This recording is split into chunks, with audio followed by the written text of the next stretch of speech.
કેમ છો સ્ટુડન્ટ્સ બધા?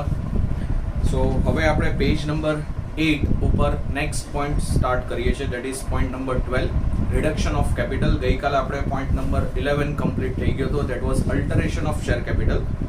હવે નેક્સ્ટ પોઈન્ટ ઇઝ રિડક્શન. જો શું છે એમાં first line, the duties of auditor in this regard is as follows. Clear? So ઓડિટરે રિડક્શન ઓફ કેપિટલ રિલેટેડ કયા કયા એરિયાઝમાં વેરિફિકેશન કરવાનું છે. ક્લિયર? તો first point is verifying that the meeting of the share holders held to pass, underline કરો meeting of the share holder word અને પછી અંડરલાઈન કરો સ્પેશિયલ રિઝોલ્યુશન, બસ એટલો જ part, was properly convened, also that the proposal was circularised in advance among the members. એટલે જ્યારે કોઈ પણ કંપનીને કેપિટલ રિડ્યુસ કરવું હોય, જનરલી આપણે કહીએ કે company without any reason, logical valid reason capital reduction નથી કરી શકતી. But if company wants to reduce its capital, તો વહેલા એ લોકોએ જનરલ મીટિંગમાં સ્પેશિયલ રિઝોલ્યુશન પાસ કરવું પડે. Means ultimately they need to take the approval of the share holders in advance. Clear? પછી second, confirming that the articles of association authorises, underline કરો આટલો part, articles of એસોસિએશનમાં પણ authorisation હોવું જોઈએ. Third is examining the order of tribunal confirming the reduction. આટલો part underline કરો કે જે કંપની લો ટ્રિબ્યુનલ છે એમને પણ તમારે એક એપ્લિકેશન કરવાની, એમનું પણ તમારે એક એપ્રુવલ લેવું પડે એડવાન્સમાં. પછી આગળ લખ્યું છે એ પોઈન્ટમાં, and seeing that the copy of the order and the minutes have been registered and filed with the ROC. ROC માં તમારે જે પણ જનરલ મીટિંગમાં તમે સ્પેશિયલ રિઝોલ્યુશન પાસ કર્યું રિડક્શન ઓફ કેપિટલ માટે, તો એ જનરલ મીટિંગની મિનિટ્સ અને એ ઓર્ડરની કોપી જે ટ્રિબ્યુનલે આપી છે તમને, ક્લિયર, એ તમારા ROC માં સબમિટ કરાવવાની, રજિસ્ટર્ડ કરાવવાની. ક્લિયર? પછી ફોર્થ છે ઇન્સ્પેક્ટિંગ ધ રજિસ્ટ્રાર સર્ટિફિકેટ. રજિસ્ટ્રાર પાસેથી, ક્લિયર, એટલે ROC પાસેથી તમારે રિડક્શન ઓફ કેપિટલનું સર્ટિફિકેટ લેવું પડે. તમે જે મિનિટ્સની કોપી અને જે ઓર્ડરની કોપી ROC માં સબમિટ કરાવો, એના બેઝ ઉપર ROC તમને રિડક્શનનું સર્ટિફિકેટ આપશે. ક્લિયર?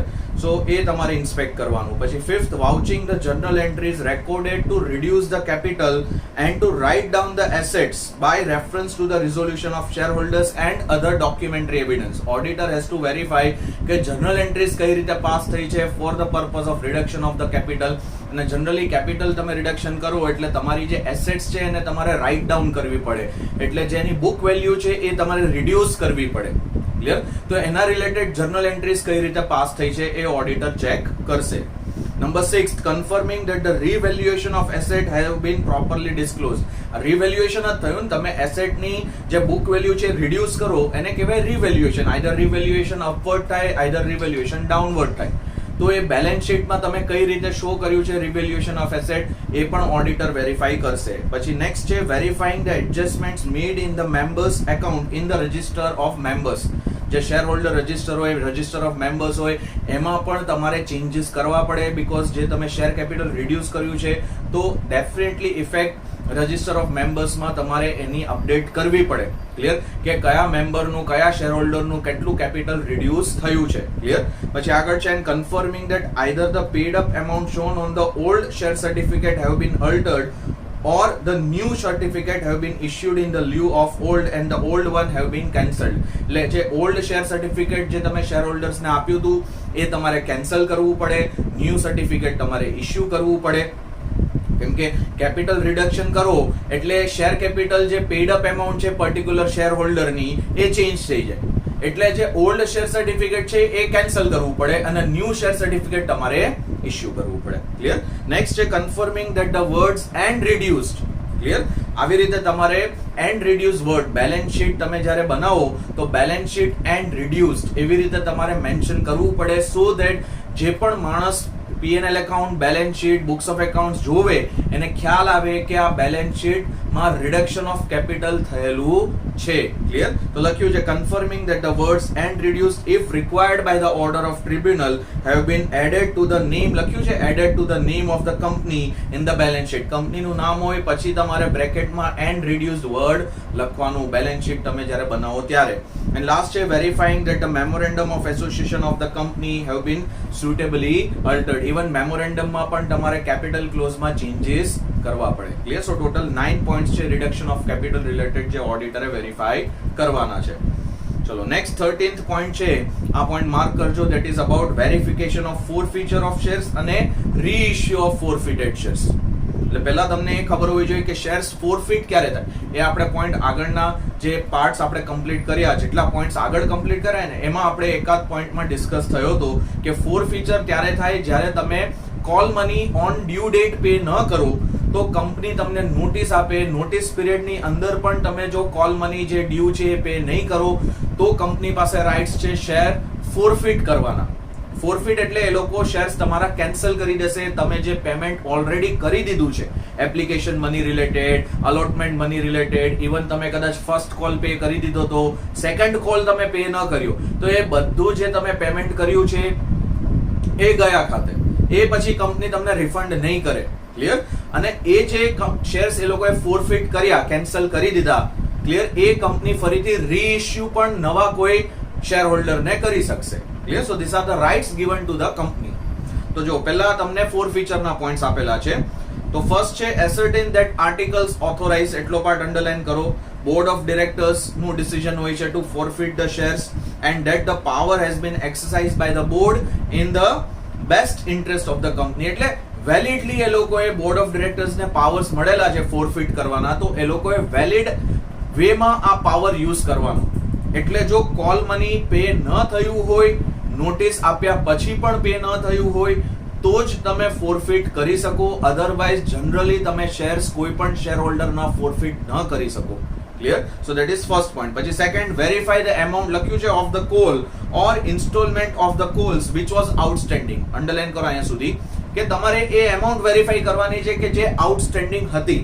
પછી લખ્યું છે in respect of inch of the shares forfeited. પછી third, ascertain that the procedures in the articles have been followed, namely શું પ્રોસિજર છે ફોરફીચર માટે. નોટિસ given to લખ્યું છે ને, મેં તમને કીધું નોટિસ તમારે આપવી પડે ડિફોલ્ટિંગ શેર હોલ્ડરને, warning them that in the event of non payment by the specified date of the amount of call already made on the shares standing in their names together with the interest if any, the shares shall be forfeited. Notice compulsory defaulting share હોલ્ડરને કંપનીએ આપવી પડે અને નોટિસમાં clearly warning આપવી પડે કે તમે specified time પિરિયડની અંદર પેમેન્ટ નહીં કરો, વિથ ઇન્ટરેસ્ટ પેમેન્ટ નહીં કરો તો પછી અમે તમારા શેર્સ ફોરફિટ કરી નાખશું. ક્લિયર? એ નોટિસ દીધી છે કંપનીએ કે નથી દીધી. ક્લિયર? પછી આગળ લખ્યું છે see that the proper resolution of director first as regards insurance of the notice, sorry issuance, it is not issuance, it is issuance.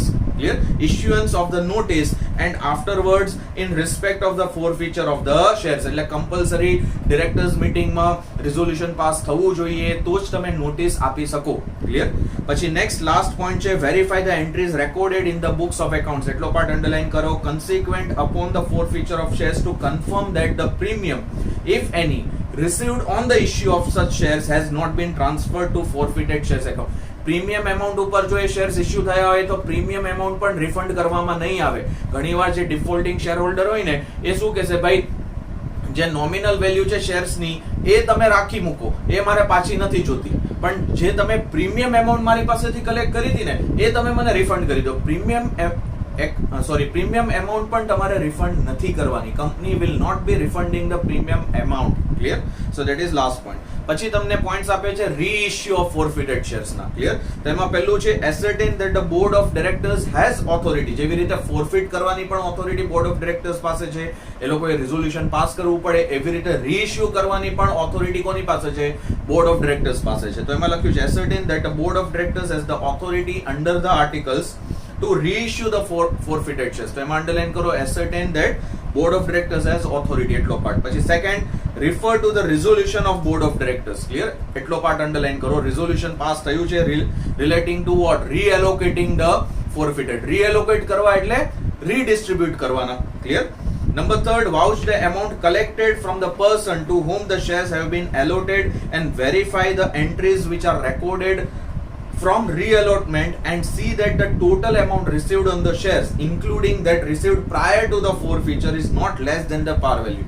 એટલે તમારે એન્ટ્રીઝ નું વાઉચિંગ કરવાનું કે જે એમાઉન્ટ તમે જ્યારે રીઇશ્યુ કર્યા ફોરફિટેડ શેર્સ તો કેટલી એમાઉન્ટ રિસીવ થઈ છે અને જે ઓલરેડી રિસીવ્ડ થઈ ગઈ હતી જે તમારો પાસ્ટ શેર હોલ્ડર હતો જેના તમે શેર્સ ફોરફિટ કર્યા એની પાસેથી જે એમાઉન્ટ રિસીવ થઈ હતી પછી તમે રીઇશ્યુ કર્યા એ ફોરફિટેડ શેર્સ ત્યારે તમે જે એમાઉન્ટ રિસીવ કરી એ ટોટલ કરવાનો અને જોવાનો કે total amount should not be less than the par value of the shares.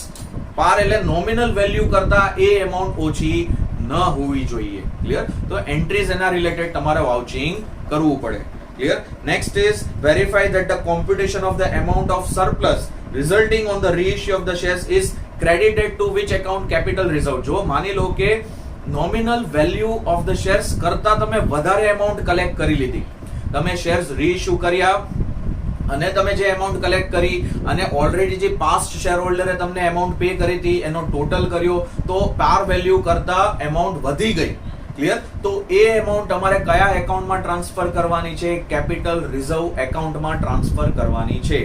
Clear? એટલે આમાં અંડરલાઈન કરો computation of amount of surplus અને પછી અંડરલાઈન કરો credited to capital reserve account. Clear? And last છે where partly paid shares are forfeited for non-payment of call and reissued as fully paid. Clear? The reissue is considered as an allotment at discount. અહીંયા સુધી underline કરો. જો તમે partly pad shares જે તમે forfeit કર્યા છે for the purpose of non payment of call are reissued as which shares? Fully paid up shares. તો રીઇશ્યુ તમારે કન્સિડર કેવી રીતે કરવાનું કે એ શેર્સ નું એલોટમેન્ટ એટ ડિસ્કાઉન્ટ થયું છે. ક્લિયર? એવી રીતે કન્સિડર કરવાનું. And the compliance of the provisions of section 53 of the act is essential as issuance of the shares at discount other than sweat equity shares are void. એટલે section 53 જે shares issued at discount ની section છે એના provisions તમારે follow કરવા પડે કેમ કે generally company is not allowed to issue the shares at discount except the sweat equity shares. Clear? That is the last point. Clear? તો અહીંયા ઓડિટ ઓફ શેર કેપિટલના ટોટલ જે 13 પોઈન્ટ્સ હતા એ આપણા કમ્પ્લીટ થયા. જે ફર્સ્ટ ટોપિક છે યુનિટ નંબર 2 નો ફર્સ્ટ ટોપિક છે એ આપણો કમ્પ્લીટ થયો. હવે આપણે option on share capital new topic start કરીએ છીએ. જો શું છે એમાં schedule 3 part 1 requires disclosure of the particulars of any option. અહીંયાથી અંડરલાઈન કરો any option on unissued share capital. Next line underline continue. An option of the share arises when a person has acquired the right under an agreement with the company to subscribe for the shares in the company if he so chooses. ત્યાં સુધી underline કરો. And such option generally arises under the following circumstances. એટલે option on share capital એ generally particular પર્સનને rights મળે છે under an agreement which he has entered with the company. Company જોડે એ જો માણસે કોઈ એગ્રીમેન્ટ એન્ટર કરેલું છે અને એના રિલેટેડ જો એ પર્સનને રાઇટ મળે છે to select to choose. Clear? then it is known as option on share capital. અને option on share capital આ ફોલોઈંગ સર્કમસ્ટેન્સીસમાં મળે છે પર્ટિક્યુલર કોઈ પણ પર્સનને. તો ફર્સ્ટ સર્કમસ્ટેન્સ છે under which agreement?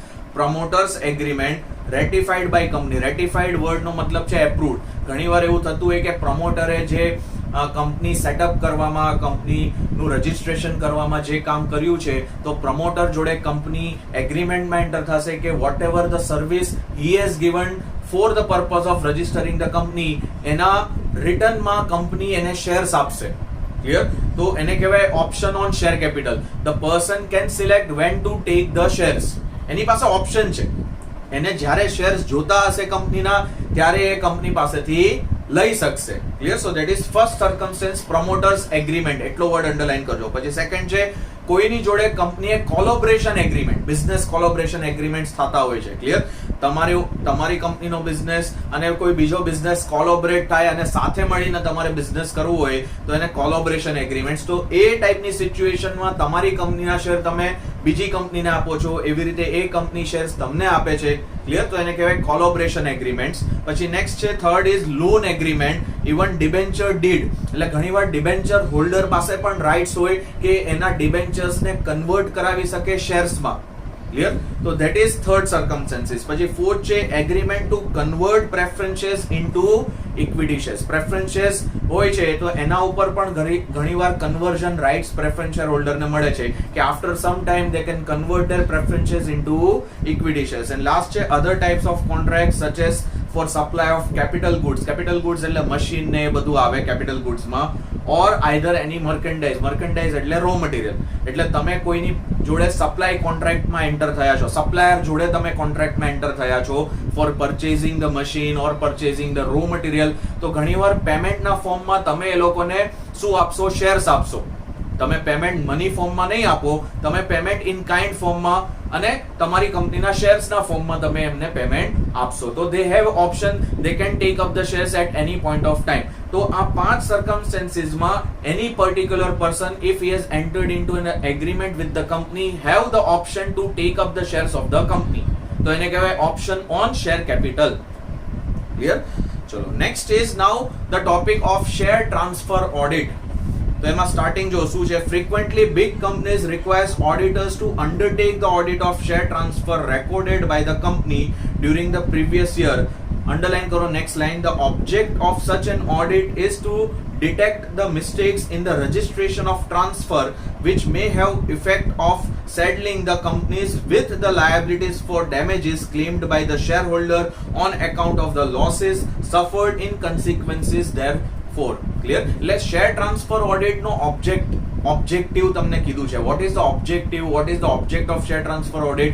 So as to verify whether any mistakes have happened during the transfer of the shares by one person to another person. જ્યારે તમે share transfer કરો ત્યારે તમારે companies act means company has two follow the provisions of companies act related to share transfer. આજે હું કંપનીનો share holder છું અને હું મારા શેર્સ કોઈ બીજા વ્યક્તિના નામ ઉપર ટ્રાન્સફર કરું છું તો મારે procedure according to companies act follow કરવી પડે અને હું ટ્રાન્સફર જે શેર્સ છે એ થ્રુ કંપની કરીશ. એટલે કંપનીએ પણ કંપનીઝ એક્ટની પ્રોવિઝન્સ ફોલો કરવી પડે. એટલે એ પ્રોસિજર ફોલો કરવામાં કંપનીની કોઈ મિસ્ટેક તો નથી થઈ ને, અને મિસ્ટેકના લીધે શેર હોલ્ડરને કોઈ લોસ તો નથી ગયો ને, એ વસ્તુ વેરીફાઈ કરવા માટે શેર ટ્રાન્સફર ઓડિટ કરવામાં આવે છે. Clear?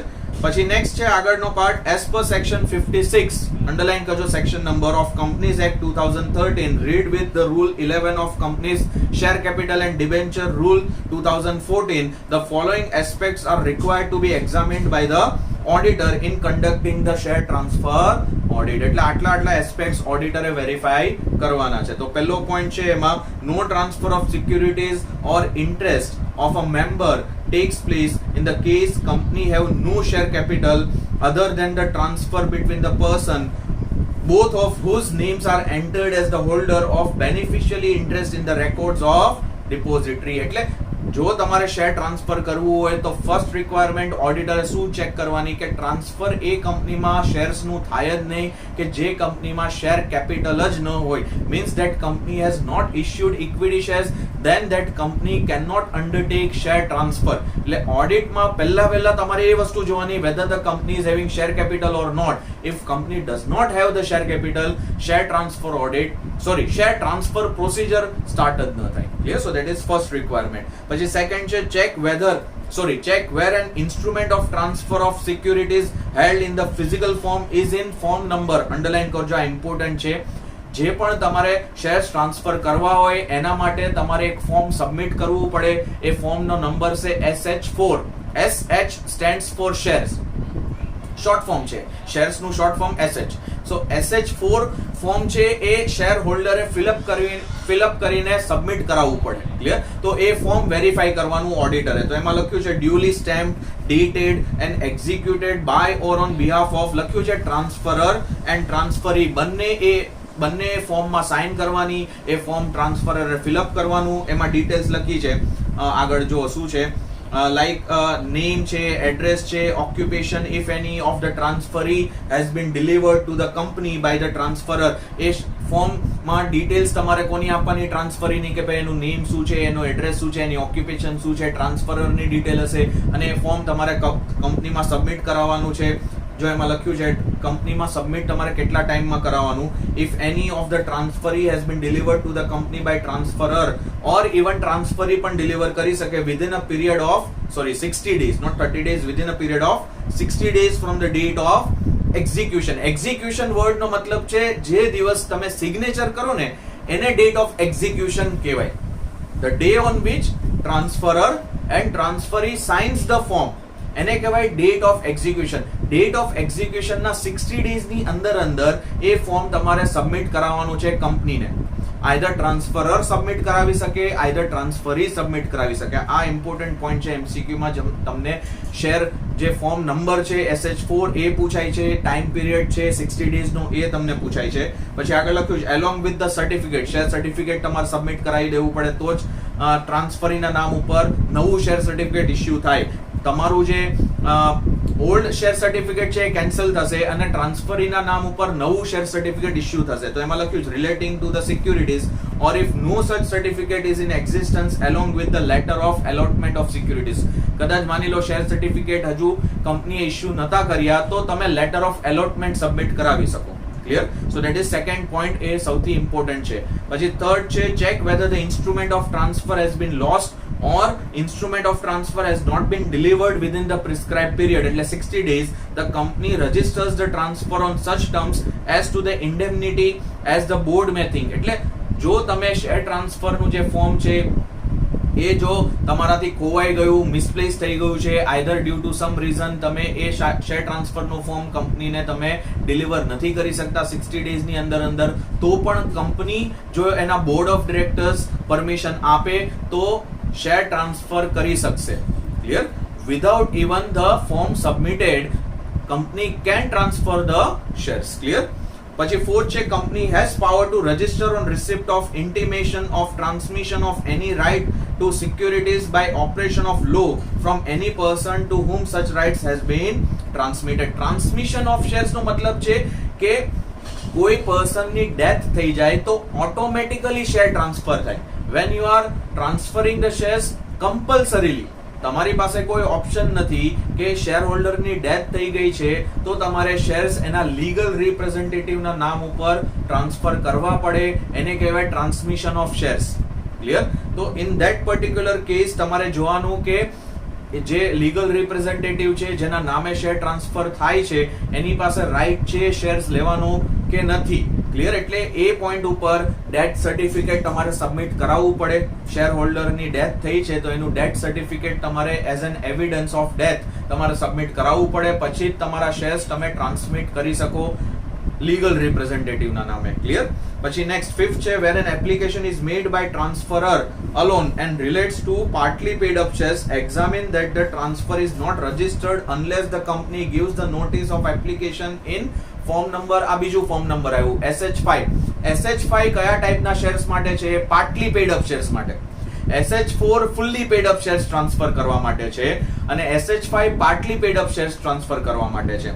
To the transferee and transferee gives no objection to the transfer within 2 weeks from the receipt of the notice. એટલે જો પાર્ટલી પેડ અપ શેર્સ હોય તો કંપનીએ નોટિસ આપવાની ટ્રાન્સફરીને કે ભાઈ જો આ શેર્સ તમે જે પરચેસ કરો છો એ પાર્ટલી પેડ અપ શેર્સ છે એટલે રિમેનિંગ એમાઉન્ટ તમારે કંપનીને આપવી પડશે.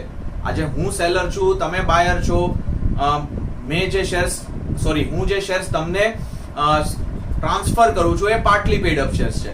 હવે એ શેર ઉપર 5 રૂપીસ પે કરવાના બાકી છે તો હવે એ શેર તમારા નામના થશે તો એ 5 રૂપીસ તમારે કંપનીને આપવા પડશે. એટલે કંપની તમને નોટિસ મોકલશે કે ભાઈ તમે જે શેર્સ પરચેસ કરો છો એ પાર્ટલી પેડ અપ શેર્સ છે એટલે તમારું એક નો ઓબ્જેક્શન સર્ટિફિકેટ કંપની મંગાવશે. એટલે એ લોકો તમને નોટિસ મોકલે એના 2 વીક્સની અંદર તમારે નો ઓબ્જેક્શન સર્ટિફિકેટ કંપનીમાં સબમિટ કરાવવાનું કે હા ભાઈ મને કોઈ પ્રોબ્લેમ નથી, પાર્ટલી પેડ અપ શેર્સ મારા નામે ટ્રાન્સફર થાય તો. ક્લિયર? તો that is the point. Clear? એટલે SH5 ફોર્મમાં તમારે એ બધી ડિટેલ્સ આપવાની related to transfer of partly paid up shares. પછી આગળ લખ્યું છે 6th પોઈન્ટમાં examine that the company unless prohibited by any provision of the law or any order of the court, tribunal or other authority delivers the certificate of all the securities allotted, transferred and transmitted એટલે જે પણ shares transfer થયા હોય કે transmit થયા હોય, clear, એનું share certificate છે એ કંપનીએ કેટલા ટાઈમની અંદર ડિલિવર કરવાનું છે ટ્રાન્સફરીના નામ ઉપર, તો એના પોઈન્ટ્સ છે. પહેલું છે within the period of 2 months, આટલો પાર્ટ અંડરલાઈન કરો. ફ્રોમ ધ ડેટ ઓફ ઇનકોર્પોરેશન, જો કંપની ન્યુલી એસ્ટાબ્લિશ્ડ કંપની છે અને તમે સબસ્ક્રાઇબરને શેર સર્ટિફિકેટ આપો છો તો કેટલા મહિનાની અંદર તમારે શેર સર્ટિફિકેટ આપવાનું? 2 months from the date of incorporation. You have to give compulsory share certificate to the subscriber. Subscriber ક્યારે આવે? When the company is a newly registered company.